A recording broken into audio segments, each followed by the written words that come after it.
Hi there everybody and welcome to the Toon Review, where today we're going to be talking about a few of the potential transfers or non-transfers, as we like to call it at Newcastle, and also who may be going out the door, who we thought was out the door, who isn't now out the door. It's just typical of Newcastle United. So in this video we'll have a chat about potential signings that have come along so far and potential outgoings.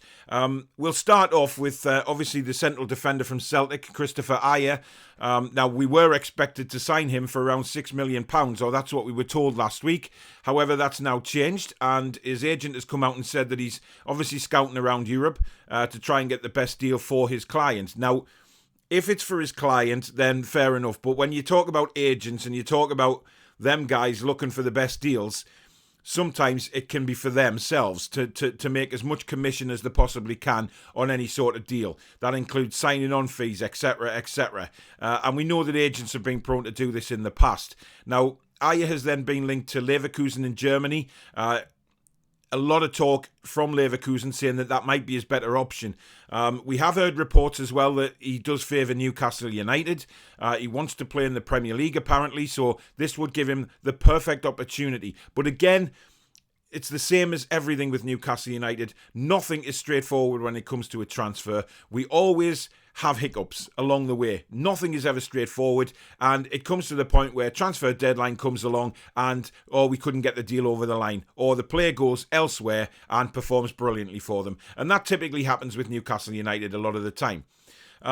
So Christopher Ajer is still all up in the air. We just don't know at the minute. I mean, to be honest, a £6 million deal for him would have been an absolute bargain. Absolute bargain, no doubt about it, because he was being touted at £25 million last season or the season before. So, you know, to get him on a £6 million deal would have been fantastic. But it all depends on what his agent's doing behind the scenes and, of course, what Ajer himself wants to do. Now, if he does favour a mover to the Premier League, then we're in the driving seat. But if he's looking for the best deal for himself rather than his agent, then who knows? Leverkusen might be in the driving seat. It depends what he wants to do. Again, you know, how does Steve Bruce sell Newcastle United? How does Lee Charnley sell Newcastle United? Because, you know, if Ajer looks at the football we played last season, he's going to turn and say, well, hang on a minute, I'm not going to the Premier League to play in a relegation battle. I want to try and go somewhere where I can achieve things at the club. And, you know, does he feel that he could get that at Newcastle, or does he feel like he could get that at somewhere like Leverkusen? Only time will tell. Now, another one that's been mentioned as an incoming is the Arsenal player Saliba. Didn't really play too much for Arsenal last season. He has had a couple of loan spells elsewhere. But for us, as Newcastle United, I think he'd be a fantastic signing. I really do. But again, it all depends if we can sell the club to him. Now, you know, obviously he's going to be leaving a club like Arsenal. He's going to want to play first-team football without a shadow of a doubt. And he's also going to want to have a big input in sort of where the club is, as in challenging for things. You know, is he as well going to come to another club that is in a relegation battle?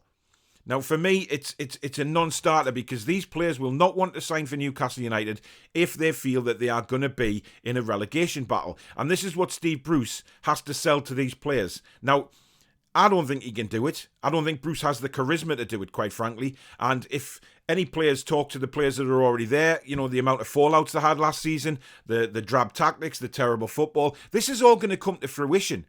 You know, we as fans have been saying this for months and months, but when it comes to the crunch of actually attracting the top players or top class players to try and improve our squad, we are relying on somebody like Steve Bruce and Lee Charnley to try and sell this club. Now, the only thing that he can possibly sell about the club at the minute is the fans. You know, come to a fan base where you're going to get 52,000 fans screaming for you and absolutely adoring you every single week. But these players will not want to be involved in relegation battles. You can guarantee it. And another one was a possibly free transfer for Andros Townsend coming back. I know he only spent 6 months with us, but now the rumours kicked off that he would be interested in coming back. That's died down a lot over the last few days, with various people coming out and saying that he isn't interested in coming back. I think he would be. If we could offer him a decent enough deal, I think Andros Townsend would be perfect. And for me, an all-round better attitude altogether than what Ryan Fraser showed us last season. You know, if you look at St Maximin on the left and you look at Townsend on the right, that isn't a bad combination at all. And it's a combination that I would certainly like to see, because we ain't going to get to see Ryan Fraser very much. He's going to play in the European Championships. He'll look fit as a fiddle. He'll probably do really well for Scotland, and then all of a sudden he'll be injured. And, he'll be injured in pre-season because he's just happy to sit on his arse and collect a wage, as far as I'm concerned. I am not a fan of Ryan Fraser, and I would really love to see Townsend come back. Now, yeah, he's 31. I think he's 31 anyway, and, time is passing him by. But could he still do a job? I think he could. And certainly around some of the flair players that we've got in the team, I think he could really stand out as well. Combining with Miggy, combining with ASM and Wilson as well. I mean, we know that Andros Townsend can deliver a football into the box. And that's what we particularly need when we've got somebody like Callum Wilson chomping at the bit to get on the end of them. So, again, it's going to be whether Steve Bruce has the nous and the knowledge to sell the club to Andros Townsend again. Say, look, come back. You're not going to be involved in a relegation battle this year. He struggled with Crystal Palace last season because Palace was so up and down all season. Eventually, they didn't get relegated, obviously, but they weren't exciting enough. Is he going to want to come back to Newcastle and fight again against relegation? Because at the minute, we all know and we all accept as fans that the way this club is going at the minute, without the takeover, we are probably going to be struggling again, unless we can attract some players that are better than the ones we've already got.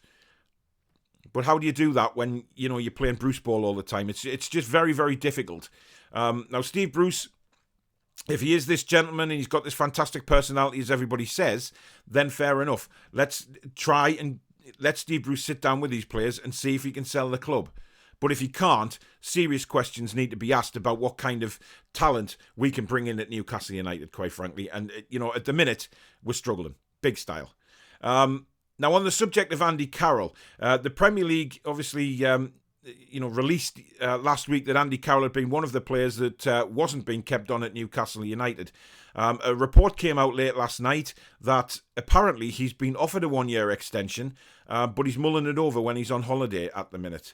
So, for me, I don't get it. I just do not get the point of re-signing Andy Carroll, because what's he going to do? Sit in his arse again for a full season? Come on for the odd 20 seconds or a minute, in injury time? I personally think Andy Carroll would be crazy to accept the deal. I think he could go back down south with his partner who wants to be back down there, and he could maybe go to a championship or even a League One club and maybe have a coaching role there as well, and do really well for himself, score a few goals in the lower leagues. I don't think he's up to the Premier League anymore. So for me, Andy Carroll, if he's got any brains about him, we'll turn the offer down. He'll go back down south with his partner and his family, make a life down there, and actually, just enjoy himself, because he won't enjoy himself at Newcastle. He'll come in, he'll train every day, he'll get injured here and there, and then obviously he'll be on the subs bench most of the season. Really, at his age, would you want to do that? I mean, I've said before that he could quite comfortably retire now and disappear into the wilderness, out to pasture, if you like. Whether he's got the hunger or not to continue is very debatable. Someone came on one of my shows last week and said, maybe Gateshead would be a good opportunity for him to play a coach role there.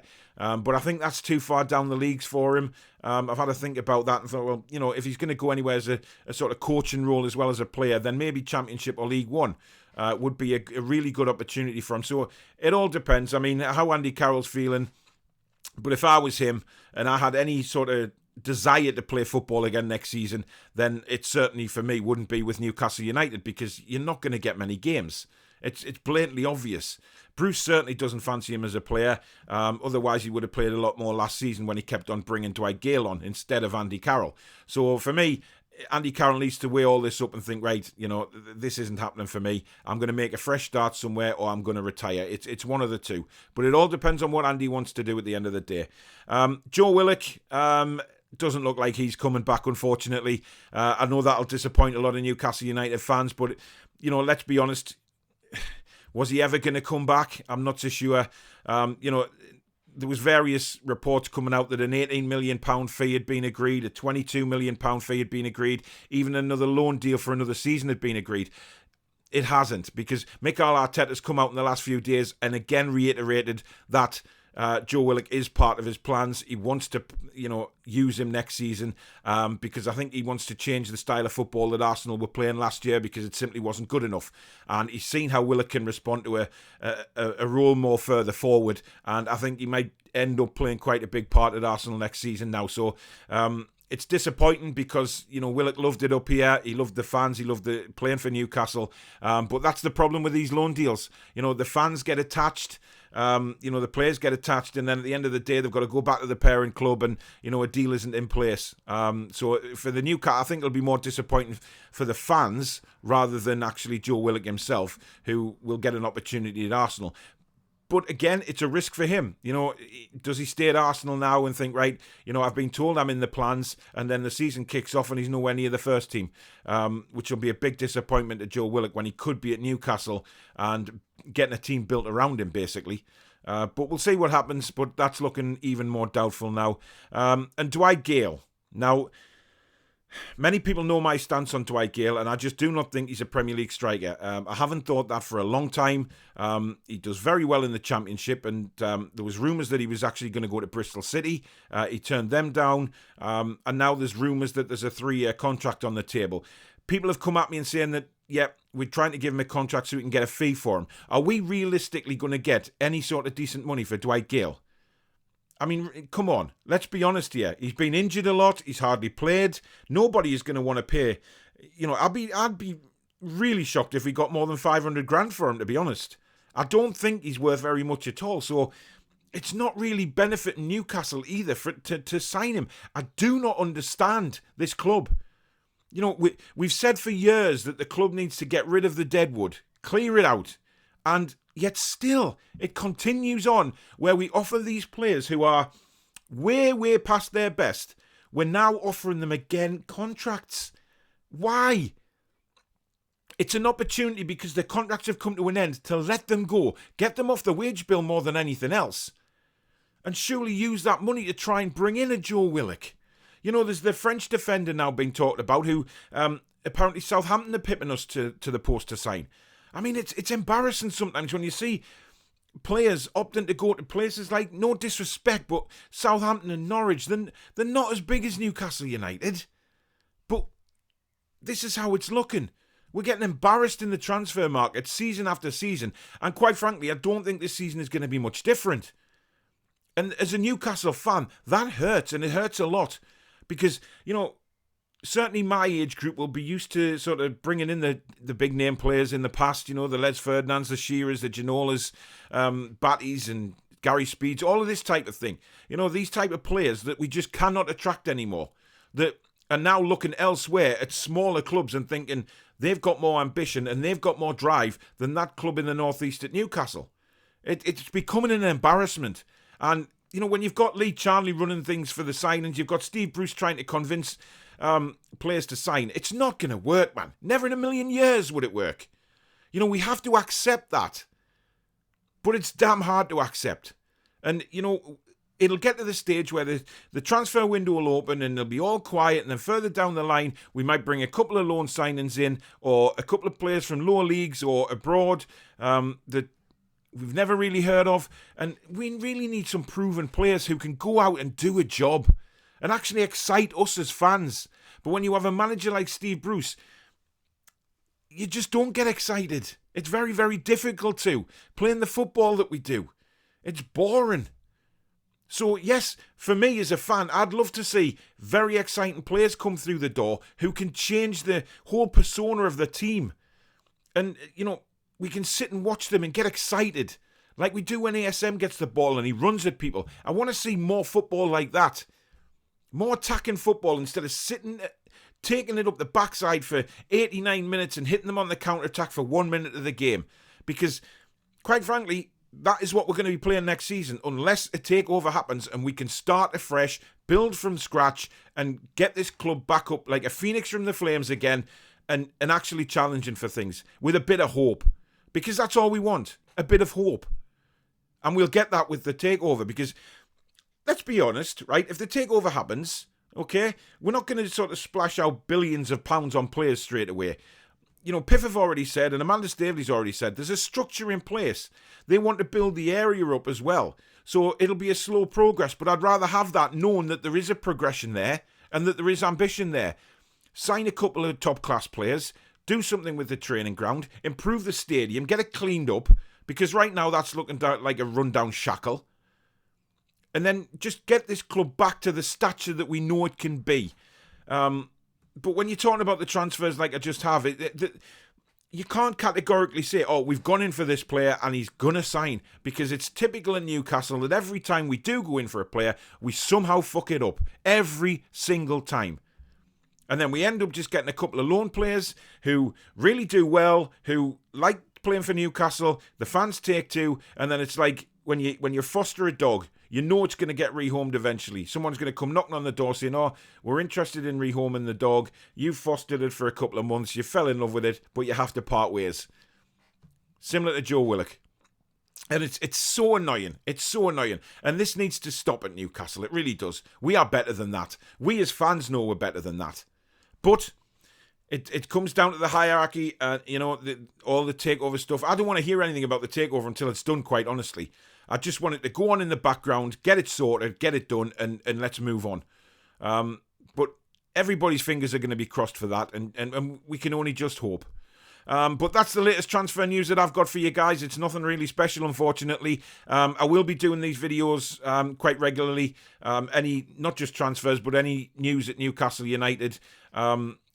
So every few days I'll probably bring a video out over the summer.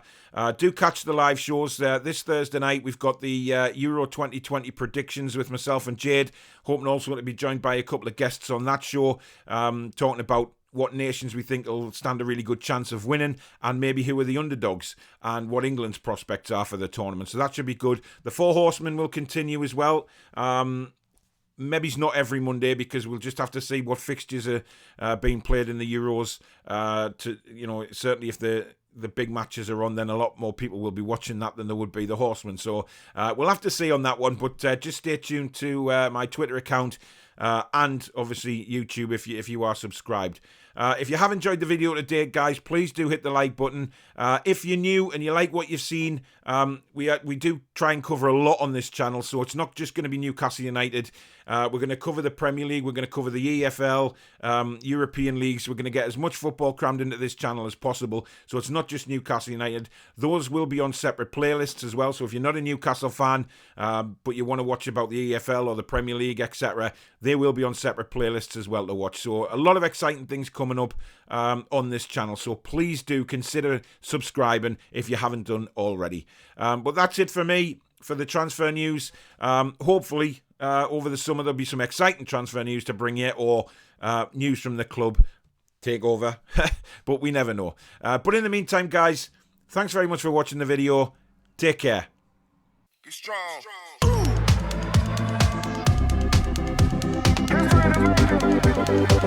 strong.